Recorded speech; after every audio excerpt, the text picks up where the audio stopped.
नमस्कार, आपण बघत आहात महान्यूज 7 करिता मी नंदिनी बर्वे. वळूया आजच्या महत्त्वपूर्ण बातमीकडे. आज नागपूरच्या सिव्हिल लाईन क्षेत्रातील प्रेस क्लब येथे राष्ट्रवादी काँग्रेस पक्षाचे प्रमुख आणि वरिष्ठ नेते शरद पवार यांनी एका महत्त्वपूर्ण पत्रकार परिषदेत संबोधित केले. या पत्रकार परिषदेला अशा वेळी बोलवले गेले आहे जेव्हा राज्य आणि देशाच्या राजकारणात बऱ्याच हालचाली होत आहेत. पत्रकार परिषदेत शरद पवार यांनी बरेच मुद्द्यांवर उघडपणे बोलले. यासह महाराष्ट्राची सध्याची राजकीय परिस्थिती, एनसीपी मधील अंतर्गत फरकांचा प्रतिसाद, आगामी विधानसभा निवडणूक धोरण, शेतकरी समस्या आणि बेरोजगारी यासारख्या महत्त्वाच्या मुद्द्यांवर बोलले. ओबीसीच्या राजकीय आरक्षण निर्णयावर चर्चा केली. सर्वात महत्त्वाचं म्हणजे या कार्यक्रमामुळे स्थानिक स्वराज्य संस्थांच्या आणि आगामी विधानसभा निवडणूक धोरण, विशेषतः शहरी भागात ओबीसी मतदारांना आपल्या बाजूने आकर्षित करण्यात, आत्मविश्वास प्रबळ करण्यात जे निवडणूक निकालावर निर्णायक परिणाम करू शकतात यावर त्यांनी संबोधन केले. महाराष्ट्र राजकारणातील हे मोठे चिन्ह असू शकते. आम्ही आपल्याला पुढील प्रत्येक अद्यतन देत राहू.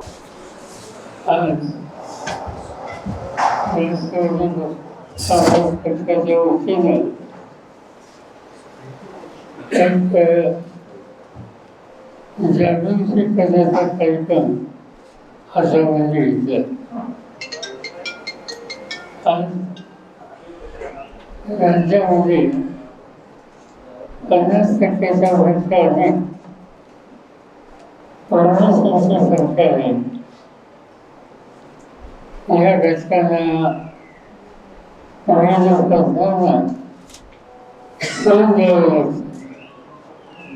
त्या पक्षाची सुरू करण्यासाठी एक जागृती करण्याची आवश्यकता आहे.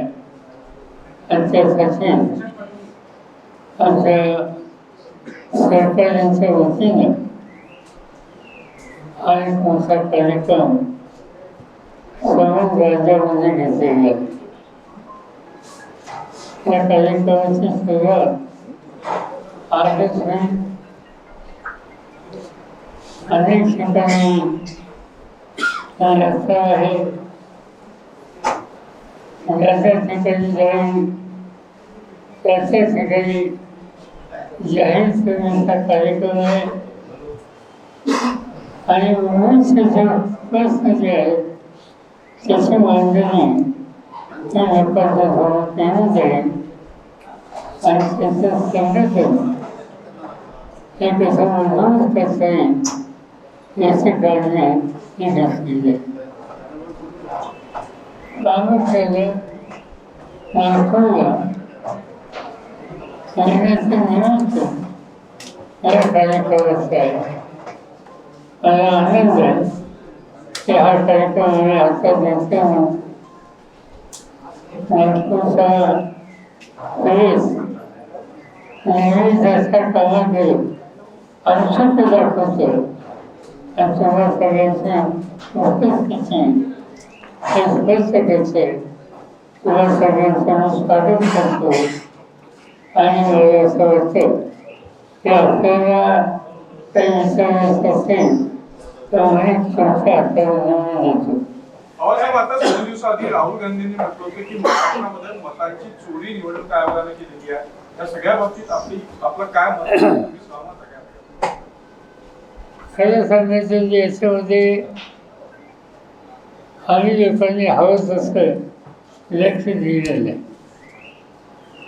मला असंच विधानसभेच्या निवडणुका जाहीर झाल्या त्याच्या आधी दिल्लीमध्ये मला काही लोक भेटायला 2 लोक, त्याची नावं पत्ते हे असता माझ्याकडे नाही आहेत, पण मी त्याचं लक्ष दिलं नाही. असं मी आम्हाला सांगितलं की महाराष्ट्रामध्ये 288 विधानसभेच्या जागा आहेत. आम्ही तुम्हाला 107 जागा निवडून येण्याची गॅरंटी देतो. मला असं वाटतं आणि स्पष्ट सांगायचं म्हणजे त्यांनी जरी सांगितलं गॅरंटीचं तरी निवडणूक आयोग या संस्थेच्या संबंधी माझ्या मनात काही शंकेची स्थिती नव्हती. आणि म्हणून असे लोक भेटत असतात म्हणून त्यांच्याकडे मी त्यावेळी दुर्लक्ष केलं.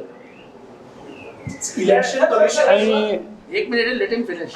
ते झाल्याच्या नंतर त्या लोकांची आणि राहुल गांधी यांची मी वेळ घालून दिली.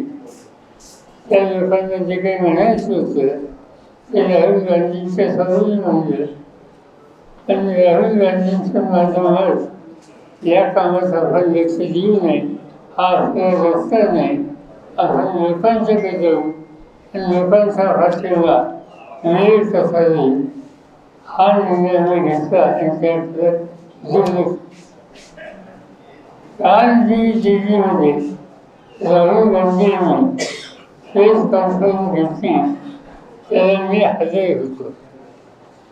पहिल्यांदा एक गोष्ट सांगायची की मी कालपासून बघतोय की उद्धव ठाकरे हे होते ते कुठं बसले होते याच्यावर स्वतःचं लक्ष नाही दिसत. तसं जे प्रेझेंटेशन होतं ते पॉवर पॉईंट प्रेझेंटेशन हे होतं. आणि ज्यावेळेला प्रेझेंटेशन बघायचं म्हणल्यावर सहसा जसं आपण सिनेमा बघायला असतो आपण पहिल्या रंगा कधी बसत नाही, आपण 5 वर्षाला बसतो. त्याच पद्धतीनं मी स्वतः आणि फारुख अब्दुल्ला आणि शेवटी बसतो. आमच्या घरं जवळ उद्धव ठाकरे होते, मुख्यमंत्री कर्नाटकचे होते. साधारणतः मी सांगायची आवश्यकता नाही की प्रत्यक्ष हिंग असेल त्याच्या जवळ बसत नाही, त्याच्या आम्ही दूर बसतो. आणि दुर्दैवानं उद्धव ठाकरे कुठं बसले हा चर्चेचा विषय राजन नसताना या ठिकाणी केला. तो भागाचा सोडून द्या. पण ही जी प्रेस कॉन्फरन्स होती ही अतिशय कष्ट करून बरेच दिवसाची तयारी करून सखोल अभ्यास करून त्या ठिकाणी मांडलेली होती. त्याच्यामध्ये 3-4 गोष्टी आल्यात. एक काही एका गावामधलं एक घर एक व्यक्ती राहते आणि तिथे 40 लोकांनी मतदान केलेलं आहे. असे अनेक उदाहरणं ही त्या ठिकाणी दिली. आणि ती उदाहरणं नुसती दिली नाही, त्याला आधार हा दाखवण्यात आला. आज निवडणूक आयोगाला त्याच्यात लक्ष घालायचं ठरवलं दिसत आहे. पण त्यांनी राहुल गांधींना निमंत्रण दिलं आणि ते निमंत्रण देत असताना त्यांनी एक ॲफिडेव्हिट द्यावं अशा प्रकारची अपेक्षा केली. निवडणूक आयोग ही स्वतंत्र संस्था आहे. जे काही राहुल गांधींनी सांगितलं की पार्लमेंटमध्ये सदस्य होताना ही शपथ घेतलेली आहे, त्याशिवाय वेगळी शपथ घ्यायची गरज नाही. आणि हा अर्ज इलेक्शन कमिशन करतं ही गोष्ट योग्य नाही असं माझ्या सरकारचं म्हणणं. पण इलेक्शन कमिशन हे जे काही प्रेझेंटेशन होतं त्याच्यात सखोल जाण्याची गरज आहे.